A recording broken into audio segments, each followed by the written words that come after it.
Today's daf, we're going to be learning a Sanhedrin daf and Dalit. It's the daf for Shabbat, and it's really one of the most learned dafim of Shas. And you'll see when we get there, we're going to get to a fascinating sugya of yehareg yaavor. If somebody puts a gun to your head and says, go kill someone else, are you allowed to, are you not allowed to, or perhaps other sins as well. But we're going to start with the contradiction that we left off of, which is in our Mishnah. In our Mishnah, we had learned that a rodef is allowed to be killed if they're chasing someone, and we learned also on the way to rape someone. And we said then from the braita that that includes chayve kritud, which means if he's raping someone who is an isur arayot to him, one of the forbidden relatives, that he would be liable karet. But then we saw in a Mishna in Ketubot that it said you actually pay knas for a man who rapes a relative, his sister particularly, it said in the Mishnah, then he has to pay the penalty, right? The knas that a rapist generally has to pay. Now we have a problem here because if there's the principle of kim lebe de Rabbanit, you get the most severe of the punishments, then we have a problem here because you shouldn't have to pay the money if he's liable. The death penalty, again, while he's on the way to do it, someone could kill him. That means he's liable to the death penalty.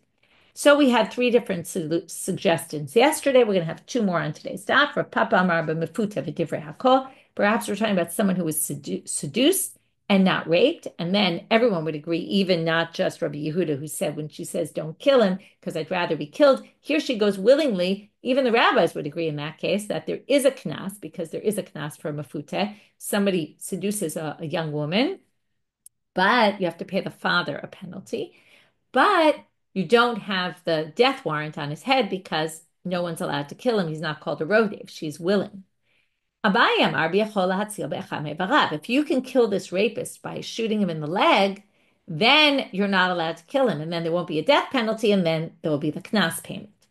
And we have to say, though, that Rabbi Yonatan ben Shaul, and then this source follows this Mishnah, will follow only Rabbi Yonatan ben Shaul's position, because there seems to be a debate about this, which is a fascinating debate, which could have all sorts of ramifications in police forces and all sorts of perhaps you could get in the soldier arena, although it might be different if it's Jew and Gentile, but let's just read the braita without getting into all the, you can just already start thinking about what these ramifications would be.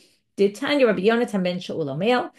Rabbi Yonatan ben Shaul says, Rodef shaya rodef achar chavero lahorgo. If somebody's chasing someone else to kill, and you're chasing the person who's chasing someone to kill, and you're chasing the murderer, basically, but you can shoot him in the leg or some other way and stop him from murdering the other person, but you don't do it that way, and you kill him, yehareg alav. You actually get killed for that. You get the death penalty. That's how far Yonatan ben Shaul says. You are not allowed to kill that person if you can save them in some other way, and you will be held to court, to trial for that. My time at Rabbi Yonatan ben Shaul, where does he get this from? Dichtiv. Okay, there's some pasuk in Sefer Shmot, chapter 21, verse 22. Ki yinatzu anashim, when there's two people fighting, v'nagfu isha hara. And while they're fighting, somehow a pregnant woman comes into the scene and they kill her. Or we're going to see, okay, they hit her. Now, there's two possibilities of what happens. Yatsu yeladeha, okay, she's pregnant, so she loses the fetus. V'lo ason, if nothing happens, meaning she's not killed, then you basically, the person who accidentally killed her, or I don't know how accidental it is exactly, but has to pay the value of the fetus, the lost fetus. But imasonia, if she is killed, then the person who killed her has to get killed. Now, Amar Rabbi Eliezer. Rabbi Eliezer said, this is all the background to getting to Rabbi Yonatan ben Shaul's position. The pasuk is talking about someone who, the two people who were fighting, matzut is the fight between them, was one for the death. They were trying to kill each other. Dichtiv, how do we know this? Because it says, the only reason he'd be liable for accidentally killing this pregnant woman is if he was trying to kill, and instead of killing the other person, he killed the woman, right? Let's say he shoots, and instead the bullet doesn't get to the guy who he was shooting at, it shoots at this pregnant woman. So it must be he was shooting or doing something that would have killed, and that's why she got killed. And that's why, again, it's not why she got killed, but it's why if she gets killed, he gets the death penalty. If he wasn't trying to kill and it was accidental, so maybe you call that what we call shogeg karov lemezid. It was more close to intentional than unintentional, but it still wasn't intentional. We're not going to kill someone for that. And yet, now, once we say he was out to kill, which means he was a rodef at the time. And if someone were to kill him, they would be exempt. So, and even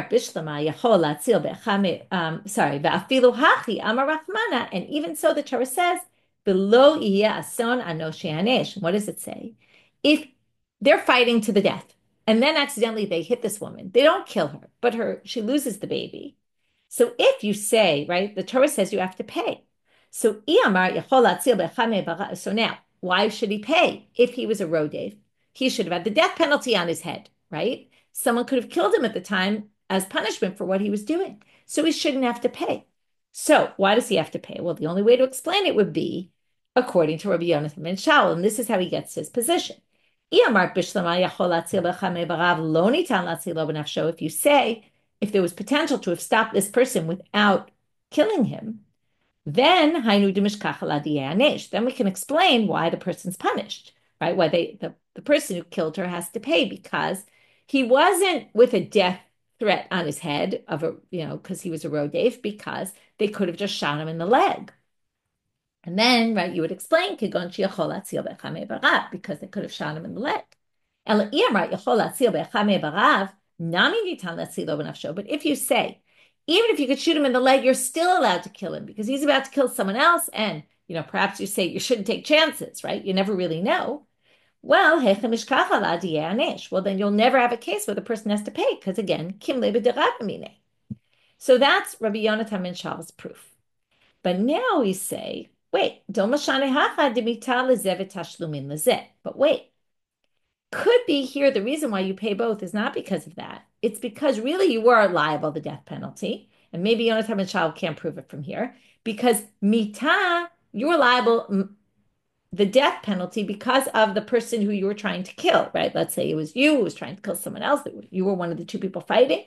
And you're the one who accidentally killed this pregnant woman. So you would have to you would be liable the death penalty while you're fighting with this other person because of that person. But in the end, your payment goes to somebody else. And we've learned before, if the punishments are relating to two different people, then they actually both apply. And perhaps that's a different way to understand it. And you don't necessarily need to get to, well, if you could have shot him in the leg, then you couldn't have killed him. To which the Gemara says, Lo shna, no, it's not true. There is no difference. You're still exempt, even though we did see before, perhaps you are, but this is a way of you are exempt for this. But the Gemara is suggesting that Yonatan and Shaul probably doesn't see it that way, and perhaps you would say you actually are exempt, right? I'm sorry, you're not exempt. You would still be obligated, and therefore the only way to explain it is to say, and if you could have saved by shooting in the leg and you didn't, well, you're responsible, which means they weren't liable the death penalty, and that's why they have to pay money. How do we know this? It doesn't matter. We're going to quote Rav. And Rav is going to talk about the three characters here. It's a very interesting thing that Rav says. Two of them aren't relevant for the answer here, but the first one is we're going to talk about the person who's pursuing someone to kill, the rodef. We're going to talk about the person who is being pursued, and we're going to talk about the person who is pursuing the pursuer, the one who wants to kill the rodef and save the one being pursued. So what happens if any of those three people causes damages to property on the way in the middle of what they're doing?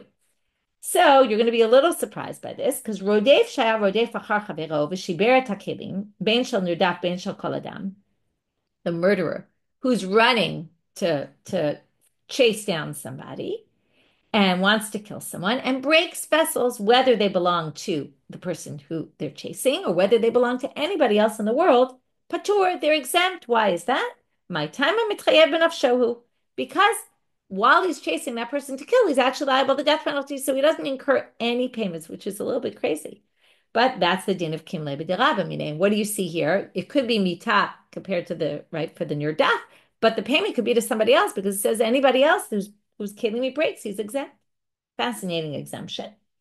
Nirdaf, what about the person who's running away?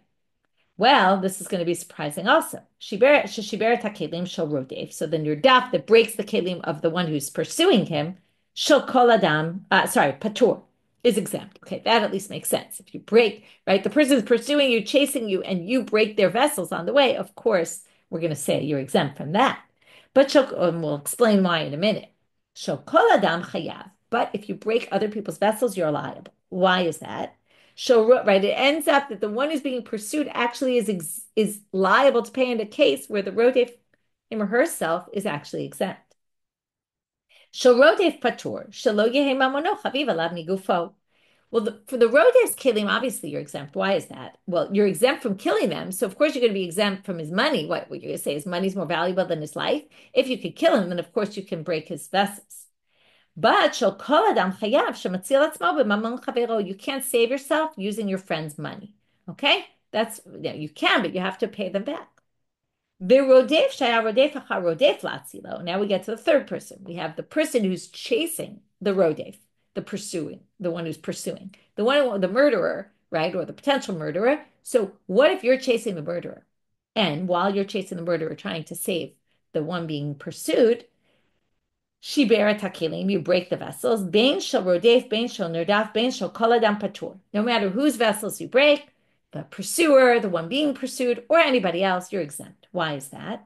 V'lo min hadin. By the way, this isn't by law. By law, you really should pay. But what? If you don't say this, no one is ever going to want to save anybody else because they're going to incur all sorts of liabilities. So they'll just say it's not worth it. And therefore, again, here you have fascinating idea that in order to prevent, right, a situation where people say it's not worth my while, right, we want to make it easier for them, so we exempt them from any liability that they incur on the way. Okay, moving on. Now we're going to get to Rabbi Shimon bar Yochai and Rabbi Eliezer bar Rabbi Shimon, who we met already on yesterday's daf with their unique opinions, and we're going to see now where they get it from. So now we're in the second part of the Mishnah, Rodef Har Be'ema and Mechalel Shabbat and Oved Avodah Zarah. Lo nitan latzilo b'nafsho. We can't save someone who's on their way to doing one of those sins. However, Tanya, the braita says, Rabbi Shimon ben Yochai omer, haoved avodah zarah nitan latzilo b'nafsho mikal v'chomer. Now we're going to see where he gets it from. He says, if someone's going to worship idols, you can stop them by killing them, basically. Why is that? Well, what's the kal v'chomer? Map gam hedyot nitan latzilo b'nafsho. If someone's going to hurt a person, you can save that person by killing the other one. Gam gavoa lo kol shekain. Here, this person is going to cause damage to God by just desecrating the name of God, and we're going to say, well, of course, we care more about the gam cause to God than we do to gam cause to humans, and therefore we're going to say that's his logic, his kal v'chomer logic, to say you could kill someone who is about to worship idols.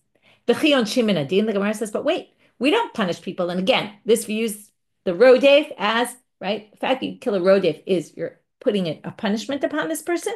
We don't learn punishments from a din. Din is kal v'chomer. We don't learn punishments from logical arguments.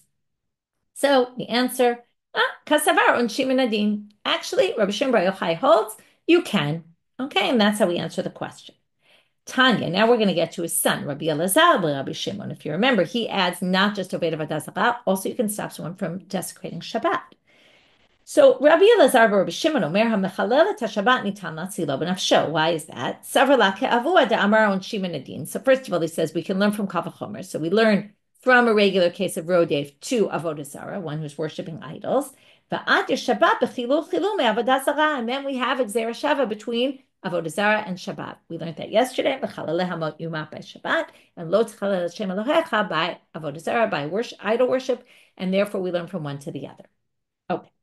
Now we get to, as I mentioned yesterday, they were both zealots, and it makes sense that they had no tolerance for people who do severe sins and understood that you really could kill people like that. That was part of their understanding. The rabbis don't agree with this. They think that's gone too far. Only when there's someone being pursued, not when there's no one being pursued, but a sin. Okay? I'm a Rabbi Yochanan mishum Rabbi Shimon ben Yehotzadak. Now we mentioned before that Rabbi Yochanan learned Rabbi Shimon ben Yehotzadak. Sometimes they quote Rabbi Yochanan quoting not just Rabbi Shimon ben Yehotzadak, they quote him Rabbi Shimon bar Yochai. I just want to point out, I've mentioned this before, that it could be that some of those are mistakes, and that really it should be Rabbi Shimon ben Yehotzadak who was his rabbi. And if you just look at the abbreviations, Reish Shim Bet Yud Rashbi is the same abbreviation for both that and Rabbi Shimon Yochai. And Rashbi is much more known to be Rabbi Shimon Yochai, so it's very possible in the manuscripts the names got confused. But here he quotes his rabbi, Rabbi Shimon Yehotzadak, and here's a very famous statement of Rabbi Yochanan. And remember, it's Rabbi Yochanan because we're going to have a number of other statements of Rabbi Yochanan relating to this topic. The rabbis took a vote and decided in the upstairs, the attic of Beit Nidze in Lod, the following thing. Here comes our big sugya. Kol averot shebetorah, any sins in the Torah, im omrim la'adam avor va'al yehareg, if they say, do it and don't get killed, meaning if you don't do it, we're going to kill you, yaavor va'al yehareg. You do the sin and you don't get killed. Why is that? We're going to see later, because of v'chai b'hem v'lo she'yamu b'hem. You're supposed to live for the mitzvah. The mitzvot aren't there to cause your death. So if someone says, I'm going to kill you, well, then you just do what they say. Chutzmi, other than the following three. Avodah zarah, giloy arayot, ushfichut damim. Okay, not idol worship, not licentious behavior, right? Sleeping with people you're not allowed to be with, and shfichut damim, and spilling blood, killing someone. Okay, first we're going to question this avodah zarah. Really, avodah zarah? You can't do avodah zarah if someone's going to kill you? Avodah zarah lo v'hatanya, doesn't it say in a braita? Amar Rabbi Yishmael, minayin she'im omrim lo la'adam avod avodah zarah v'al yehareg. How do you know that if somebody says to someone, this is Rabbi Yishmael, he says, if someone says to you, worship idols and don't get killed, minayin she'avod v'al yehareg. How do you know that you should worship idols and don't get killed for it? Talmud lomar v'chai b'hem v'lo she'yamu b'hem. Here we go back to this v'chai b'hem. It says you should live by the mitzvot and not that you should die. So even idol worship, you should do. You might have thought even in public, well, that's too far. Don't desecrate my name. I should be sanctified among the Jewish people. So from there we learn, not in public though. In public, you can't desecrate the name of God. You have to die. But if it's not in public, just idol worship, you can do it. So how do we explain Rabbi Yochanan in light of Rabbi Shimon? Simple answer is, Inu damor ki Rabbi Eliezer. Rabbi Yochanan holds by a different position. Okay, there's two different positions. There's Rabbi Ishmael, there is Rabbi Eliezer. Tanya. Let's see Rabbi Eliezer. Where does he get it from? Tanya, Rabbi Eliezer Omer, you should love God, meaning worship God, not idols, with all your heart, with all your soul, and with all your money. So already you have it, with all your soul, meaning even give your life for it. Famous question. If it says with all your soul, why say with all your money? And if it says with all you have, right, all your money, why does it say with all your soul? They say,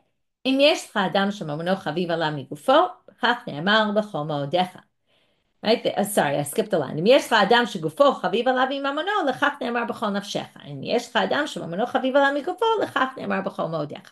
B'chol nafshecha is there for the people. The world splits into people who care more about their lives than their money, and there's people who care more about their money than their lives. So for people who care more about their lives than their money, it says b'chol nafshecha. For people who care more about their money than their lives, it says b'chol mo'odecha, with all your possessions. So either which way, you have to give up all your possessions and all your money to worship God, meaning don't worship idols.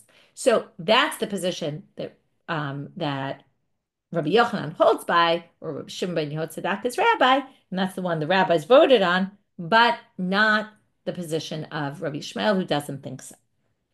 Now, that explained to us the source for number one, for Rabbi Shmuel, who doesn't think you have to, and because for Chai Bahim, and that avodah zarah is like everything else, versus the source that says, right, Rabbi Eliezer, who says you actually have to give your life for that, for avodah zarah, and that we saw from Kriyat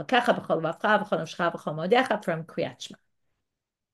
Now we have to explain what about Giloy Ariyot and Shfichut Damim. So Kidder Rebbe, where do we get this from? Tanya, from the source of the braita that talks about Rebbe's opinion. Rebbe Omer, Kika Asher Yakum Isha Re'eu Ritzachon Nefesh Ke'ena Davar Zeh. You might remember that pasuk, we learned it yesterday. It says, don't do anything to the Nara Murasa. She doesn't get a death penalty if she's raped, because this is just like a murder case, meaning she's being pursued. She didn't do it on purpose. But you don't really learn anything from Kikasher, because why do you need the comparison? We understand she's a victim. She didn't do it with intention. What is this teaching you? And we saw this already yesterday. Right? This comes as if it's to teach something, but it teaches something that's already known. So it must be that we're trying to do something else, which is makish rotzeach l'nara morsa. And then we're going to say also makish nara morsa l'rotzeach. We're going to go in both directions. We're going to learn from one to the other. So first we're going to quote what we learned yesterday, which is we're going to learn from nara morsa to a murderer, which is ma nara morsa nitan latzilo b'nafsho. There we had a source. We said we can save her because ein moshi alaf. They could have saved her, right? So you're allowed to save her by killing the rodef. Likewise, a murderer, right? In the case of murder, you can save the one who's being pursued by killing the murderer. That's not related to our topic.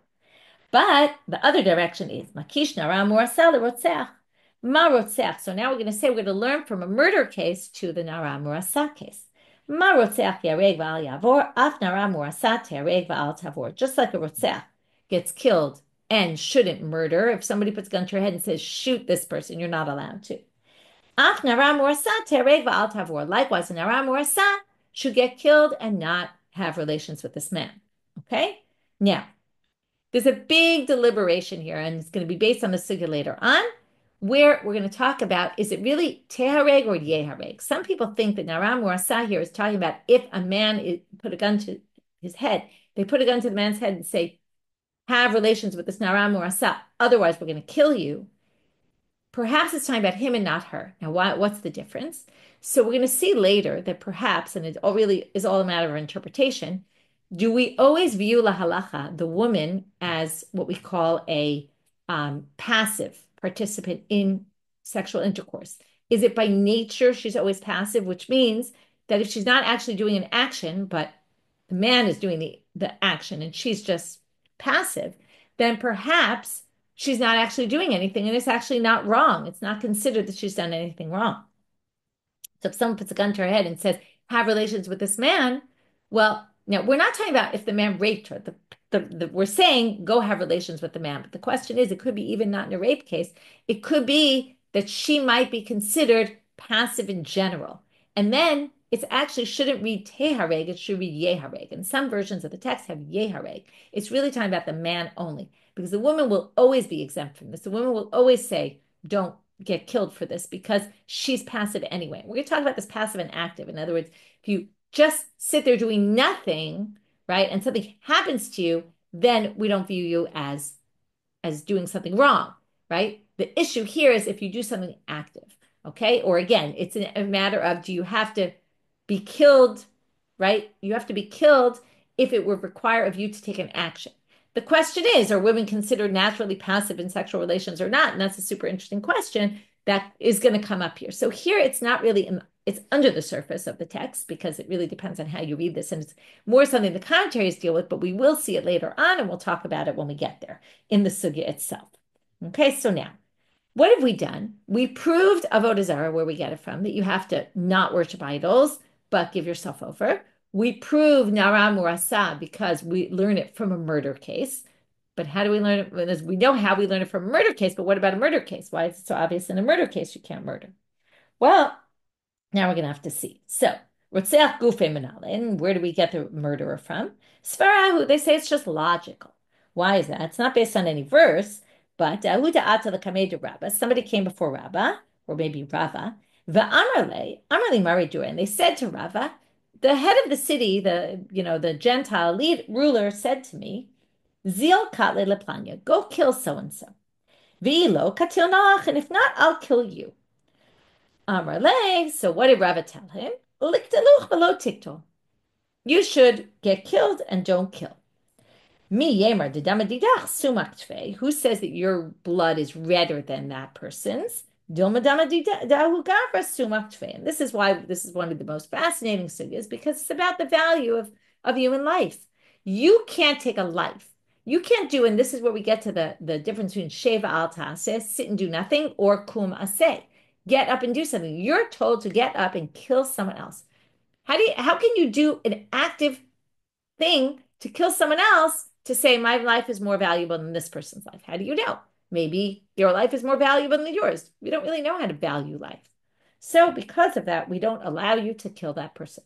The only time you could is, let's say they were already convicted to death and they just haven't been killed yet. So then we call them a gavrik tailor. They're like a dead man. So then the value of real life is obviously more because they're going to be dead in a few hours anyway. That's a different story. But if they're alive right now and they don't have any death warrant on their head, then of course, you have no way of knowing whose life is more valuable. Okay, so now what we have is Rabbi Yochanan was quoting Rabbi Shimon ben Yehotzadak that in general, somebody puts a gun to your head and says, do this sin, you do it, unless it's one of the big three that we already went through. Now, and then we saw the source for those three. Now we get to when Rav Dimi came from Israel, Ki'ata Rav Dimi, Amar Rabbi Yochanan, he said in the name of Rabbi Yochanan, Lo shanu ela shelo b'shak zerat malchut. This is only when we're not in a time when, let's say, the Romans were forcing the Jews not to be Jewish. If it was something like that, they're trying to make a statement that Jews shouldn't be Jews and trying to wipe out the Jewish people, let's say. So in a time like that, any small mitzvah you have to let yourself be killed for. You can't, because anything like that is basically saying, if they say, we'll kill you unless you desecrate the Shabbat, by you desecrating the Shabbat, you're kind of undermining the future of the Jewish people. Or again, you have to think about what exactly the issue is, but it seems like there the Judaism is at risk. So there you can't do it. Okay, even for something small, right? I give you a big example. We're going to get to in the Gemara what a small example of what's a mitzvah kala. Ki'ata Rabin, Amar Rabbi Yochanan, when Rabin came from Israel, he also said in the name of Rabbi Yochanan something else. Remember, they were the Nechute, they were the ones who brought the Torah of Israel to Babylonia. Even when it's not a time of the Romans are trying to kill the Jews and get them not to be Jews anymore, or something more modern day. But even not in a time like that, if they make you do it in public, that already is a desecration of God's name, right? But for Hesya, mitzvah kala, yehareg yaavor, even a small mitzvah in public, you're not allowed to do. So now we're going to have to define what is mitzvah kala and what is public. My mitzvah kala, so turning now to Amabed, Amarav bar Yitzchak, Amarav, afilu l'shune is shinuye arkita de misana. This is a very strange one. A mitzvah, you expected they would give us a mitzvah, right? I don't know if you have in your head anything you can think of a light mitzvah, but what does he say? Even to change your shoelaces. Now, last I checked, it wasn't one of the 613 mitzvah wearing particular shoelaces. So the commentaries all struggle to understand this, and there's all different answers given. Rashi tries to explain that the Gentiles tied their shoelaces in a certain way, and the Jews tied them in a different way. And if you tie them in the way of the Gentiles, that's right in public or in a time where they're trying to get you to be like them, then right, and wipe out Jews, then you're basically succumbing to them. Okay, why there was a difference? It's a good question, right? Rashi says ain't mitzvah, it's just minhag ba'alma, right? It's just a custom, which is interesting. It's calling us a mitzvah when it's just a custom, and you do it that way. Some people try to say the Jews tied their shoes with thicker straps. It was more tsanua. Tying also doesn't mean, by the way, just tying your shoelaces. It really means they would wrap their sandal straps up their leg. Okay, so maybe it has a little to relate to tzniut, and then it a little connects with the mitzvah. There's another commentary that basically says that let me just remember for a second, 1 minute. The Koran has a good footnote on this. In general, it's a good day to look at footnotes. The Shiur de Yochai Gaon says that if the Jews what they tried to do is they tried to get the Jews to bow down to the idols. So what they did was they would make them tie their shoelaces while they put an idol in front. So even though they weren't bowing to idols and they weren't worshiping Avodah Zarah, it looked like it. And that's what they mean by mitzvah kala. And that obviously is trying to grapple with, it doesn't seem like such a big deal, whether you wear these shoelaces or those shoelaces. But again, some people try to take it to what I like about it is you see they're addressing the problem, which is what? This is a mitzvah. This isn't a mitzvah at all. But again, it might go more to just identifying as a Jew. And because they dressed in different ways, there were different ways of identifying as Jews. Amar Rabbi Yaakov, Amar Rabbi Yochanan. Ain for Hesya Pchuta. Sorry, skip the question. Kama for Hesya. What is public? Amar Rabbi Yaakov, Amar Rabbi Yochanan. Ain for Hesya Pchuta mi asara b'nei adam. Okay, any less than 10 is not called for Hesya. Pshita Yisraelim be'inan. Dichtiv v'nikdashti b'toch b'nei Yisrael. Now they say, okay, obviously we mean 10 Jews. The only way to desecrate God's name is within 10 Jews, because it says, v'nikdash, you have to sanctify me within Bnei Israel. So it must mean within Jews. by Rabbi Yirmiyah. Remember him? He's the one with the nudnicky questions, and he's the one who was kicked out of the Beit Midrash because he kept, every number the rabbis would say, he'd say, oh, what if it's a little bit like this, a little like that? And here he comes again with that kind of question. Tisha Yisrael v'nochri echad ma'u. What if there's 9 Jews and 1 Gentile? Now, what does he mean exactly? Does he mean you need a majority of Jews? In which case, why do you use the example of 9 and 1? You should have said 6 and 4. Anyway, it's an interesting question. I'm not even sure where his question comes from, what he's trying to get at. But in any case, the Gemara really rejects his question by answering, Tashma detani Rav Yana Yachua de Rabbi Acha bar Abba. Okay, they bring a braita from Rav Acha, the brother of Rabbi Chia bar Abba. Ate toch toch. Okay, we're going to do Xera Shava here. 2 words appear in different places, same word. K'tiv hacha v'nikdashti b'toch b'nei Israel. Right, that's our word, our pasuk of sanctifying God's name within the Jewish people. Uchtiv hatam by Korach says there, he balu mitoch ha'edah, separate from this group of people, and it says toch, and it says edah. Now edah, they don't tell you the whole drasha, but edah, this is where we get minyan from. Edah is learned from the Meraglim. The Meraglim were 10 because it says because of this edah ra'ah zot. And that was the 10 spies that said bad things about Israel. So Edah is 10, and Mitoch Ha'edah then is 10 by Korach, and therefore the Mitoch B'nai Israel, Bitoch B'nai Israel is 10. That's how we get there. So Malahalan Asarav Kulu Yisrael. Now, in the Korach case, they were all Jews. Afkan Asarav Kulu Yisrael. So therefore, also here it has to be all Jews. Okay, now we get to Esther. Esther was living in the time of Achashverosh, as we know. And what happens? She goes and she gets married off to Achashverosh. So it says here, right, and she had relations with him. Vaha Esther farhes yahavai. Now here you have a case. It's very public. She was the queen. Everybody knew she was sleeping with Achashverosh. How was she allowed to do that? Shouldn't she have just let herself be killed instead of being given over to this Gentile king? Now, you could say it's Giloy Arayot, and she wasn't allowed to do it because of that, not for Hesya, but again, Giloy Arayot, first of all, it could be she was unmarried, it could be, right, and could be it wasn't exactly technically Giloy Arayot. You could come up with explanations for that. But it was still in public, so how could she do that? Amar Abaye, Esther Karka Olam Haitan. Here comes the big line. Abaye says she was passive. So here's where the Mefarshim get into different opinions about, are women always passive? Is that just saying the nature of a sexual relationship is that the woman is passive? Which again, many people might argue against that, and for good reason.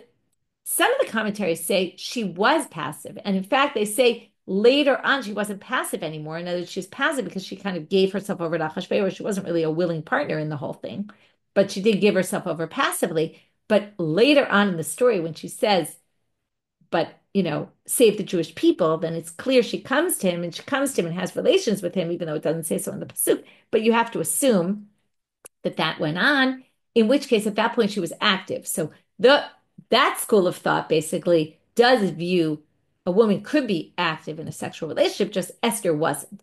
Okay, Karka Olam, by the way, literally means like she's the ground, and it was like she just stood there doing nothing, or lied there doing nothing. But she did become later. How did she do that? Well, that was to directly save the Jewish people. You could put in the category of pikuach nefesh or something like that. And then that was a different story. So those who go with that school of thought have to explain how it was allowed to her later on to be more active. So like I said, there's a lot of different ways of understanding the statement of Abaye. And that resolves it because it says she didn't really do anything. She was just passive. And that goes back to what we said, Shev al taseh. Sit and don't do anything. That, of course, is allowed. You don't have to, that's not a problem. You don't have to give yourself over to be killed. Rabba Amar, he gives a different answer. Hana'at atzman shani. Achashverosh wasn't doing this. Yes, it was public, but he wasn't doing it to make her desecrate the name of God. He was just doing it for his own pleasure. And it must be that when someone's making you do something just for their own pleasure, it's actually not a problem. Okay, then even if it's one of the 3 top things, you don't have to do yehareg yaavor. If you don't say this, then how are we giving the Gentiles kfaki and dimoniki? Now, what is kfaki and dimoniki? It's not a word we really recognize. So Rashi explains they were these vessels that they would give to the Gentiles on the day of their holiday so they could put coals there and warm up the room for it to be more pleasant for them when they worship idols. So it's not direct idol worship, but it is for the enjoyment of the people who are worshiping idols. So they say the reason we can give these is Ela hana'at atzman shani. It must be because we're just doing it for their own physical benefit, but not for their idols or anything like that. Hachinami hana'at atzman shani. So we could say the same thing about Esther. She was doing it. Achashverosh was kind of forcing her to do it, right? Not because he wanted her not to be practicing her Judaism. He was just doing it because he enjoyed it. But as the Rava L'Ta'ameh, and Rava actually goes according to his own opinion, meaning he's consistent, because he said somewhere else, De'amar Rava Goy De'amar Lahai Yisrael, there was a case where a Gentile said to a Jew, Ktol asfasta b'shabta ushade lechayvata. Cut this fodder on Shabbat and the hay or whatever the animals were eating and give it to my animals. Now there, why was he making the Jew be mechalel Shabbat? Because he needed the food for his animals and he wanted the Jew to work on Shabbat. It actually reminds me of all it was in the press a while back about the not so long ago about the hostages and how there were hostages who told the captors that we're not going to cook for you on Shabbat. We keep Shabbat, I'm not going to cook for you on Shabbat. And it's the same idea right there. They were doing it now, according to this, she could have cooked on Shabbat because it was just for Hana'at Atzman, right? It wasn't like they were trying to make a point, oh, we don't want you to keep your Judaism. That wasn't what they were doing. They just wanted it for their own sake, okay? I'm not saying whether she did the right or the wrong thing, right? It was good that she stood up and said, I'm not cooking on Shabbat. But you see this idea, right? So, Amalu lahai Yisrael k'tolas fasta b'shabta, right? And give it to my animals. So that you're allowed to do. V'ilo katil nalach, and if not, I'll kill you. So now here there's a play on words because to cut is called, the root is katal, to cut. And to cut is also to kill, because to kill, you're basically cutting off someone's life. So he says here, likto v'lo liktale.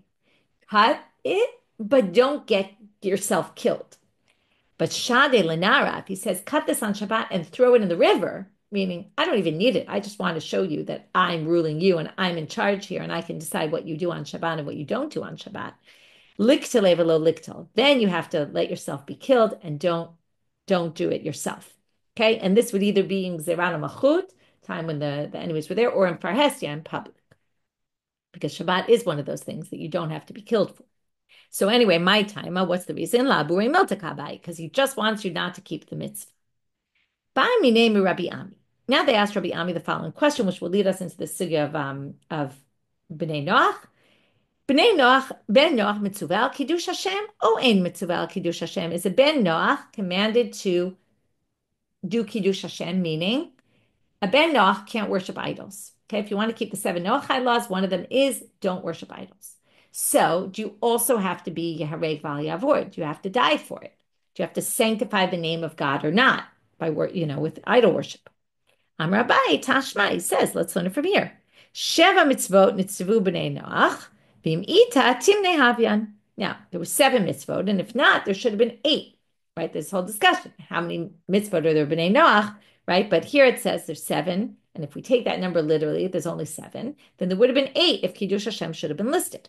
But Amarle Rava, again, Rava and Abaye have a bunch of arguments on today's stuff. Rava says, Inu v'cholav izchayu. No, it means that mitzvah and everything that goes along with it. So avodah zarah is the mitzvah, and if Kiddush Hashem goes along with it, the yehareg yaavor, then that goes along with it. It's not a separate one. It doesn't need its own count. My havialat. So what's the answer? We have a machloket here. Amar Rav Adabar Ava Amri Bei Rav. Rav Adabar Ava says in the school of Rav, they taught in the Beit Midrash of his. Okay, we have a guy, his name was Naaman, in the time of Elisha, the prophet, and he has leprosy, and Elisha heals him, and he decides he's going to become Jewish, and he's going to worship God. But he says to Elisha, just one thing. One thing, though. There's one thing I'm going to have to do. Bevo Adoni, when my Adon, the king comes to Beit Rimon, l'shachavot sham, and comes there to pray, and he leans on me, I'm going to have to bow, even though I'm not going to feel it in my heart. I'm not going to worship this idol, but I am going to bow down. Please forgive me for this. And he says, yes, you can go in peace.